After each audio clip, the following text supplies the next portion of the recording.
How to easily buy crypto in Trust Wallet. So if you want to buy crypto in Trust Wallet in the fastest way possible, simply open up the Trust Wallet application. Once you've done that, you will see this type of interface. Now right over here you can see the buy option, so go to the buy option. Now here you can simply search for the crypto that you want to buy. Let's say Bitcoin is the one that you want to buy. Select Bitcoin. Now here enter how much worth of Bitcoin you want to buy. So let's say I want to buy Bitcoin for $1,500. The amount of Bitcoin that I will get will show up here, that is 0.02423 amount of Bitcoin. So once I've done that, all I have to do is I need to choose a payment method like a credit card or Google Pay or bank transfer, or you can also choose the providers here.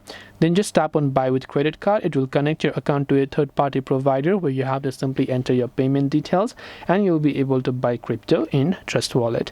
This way you'll be able to easily buy crypto in Trust Wallet in the fastest way possible. I hope that this video helped you.